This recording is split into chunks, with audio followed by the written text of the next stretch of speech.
السلام عليكم ورحمة الله وبركاته. ازيكم يا احلى اخوات في الدنيا؟ يا رب تكونوا دايما بخير.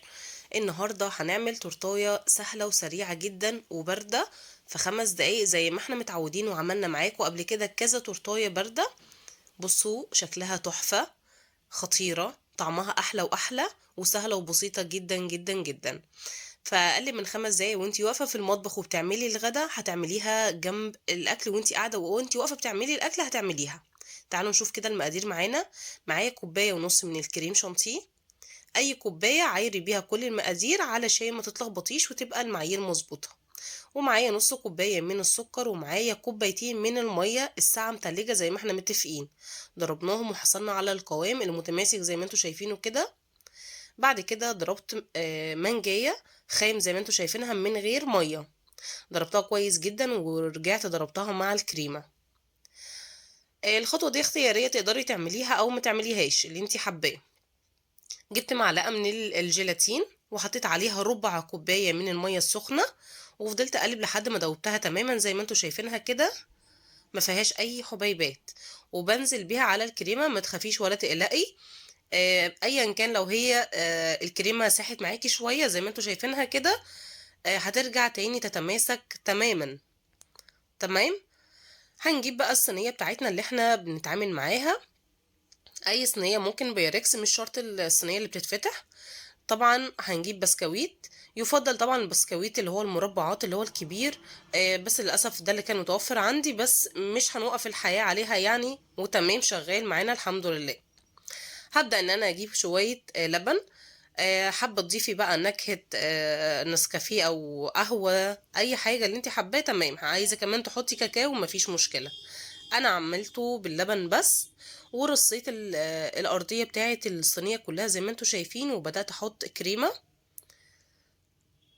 دي المانجا اللي انا مخزناها معاكم قبل كده، بخزنها وبعمل بيها الشغل اللي زي ده كده. هبدأ ان انا احطها. الخطوة دي كمان اختيارية، بس انا عشان حاملة الكريمة فيها مانجا حبيت ان انا برضو احط قطع مانجا في التورتية نفسها من جوه. حطيت شوية كريمة بس يدوب عشان يمسكوا المانجا، علشان ما تتحركش معايا من البسكويت، ورصيت طبقة بسكويت.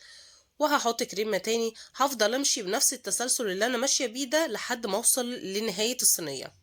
طبعا كل ما يكون البسكويت اكبر معاكي وحجمه اكبر هيخلص معاكي بسرعة، يعني مش هتقفي كتير. زي ما انتوا شايفينها كده سويناها تماما وملاناها لحد الاخر. حطيناها طبعا في التلاجة ساعة او ساعتين، ولو حطيتيها في الديب فريزر مفيش مشكلة. حطيها في الفريزر تقعد معاكي نص ساعة بالظبط، وتطلعي تكملي شغل فيها. طلعتها زي ما انتوا شايفين، بصوا قد ايه متماسكة وقد ايه شكلها حلو. وعالية، مش سمكها رفيع يعني، في منتهى الجمال. طبعا كنت عاملة شوية كريمة بيضة وكنت شايلاها على الجنب. يعني مش لازم ان انت تعملي بيها بالمانجا تاني يعني، علشان نكسر بس اللون. هعمل كأني بعمل برواز كده زي ما انتوا شايفين. وهبدأ بعد كده ان انا اعمل علامة اكس، يعني من الزاويتين كده من التورتاية هبدأ ان انا اعمل اكس كده، علشان انا عايزه اعملها بكذا صوص او بكذا حاجه فكره، زي ما انتوا شفتوها معانا في اول الفيديو. ده صوص توت. تمام، ده اول حاجه عملتها، صوص توت. كمان تقدري تلغي كل الصوصات اللي انا عملتها دي. ده صوص كراميل.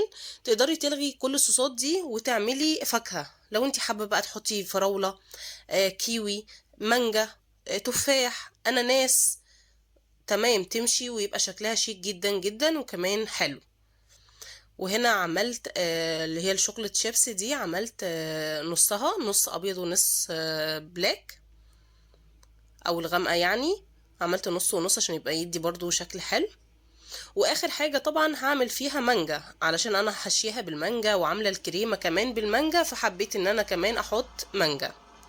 والمانجا دي زي ما قلت لكم انا برضو حطاها في الفريزر عندي ومخزناها، وهسيب لكم اللينك كمان في الوصف بتاع تخزين المانجا ده. وكمان كل المقادير اللي انا قلت لكم عليها دي هسيبها لكم في الوصف.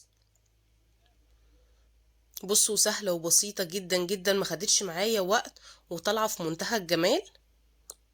انا كنت عاملاها لعيد ميلاد بصراحة، علشان كده اعذروني ما قدرتش افتحها واوريها لكم من جوه. بس كانت جميلة جدا جدا، وانا متأكدة لو جربتوها هتعجبكم جدا جدا.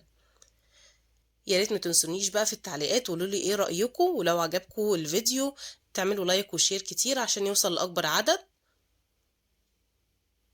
استنوني في فيديو جديد. السلام عليكم ورحمة الله وبركاته.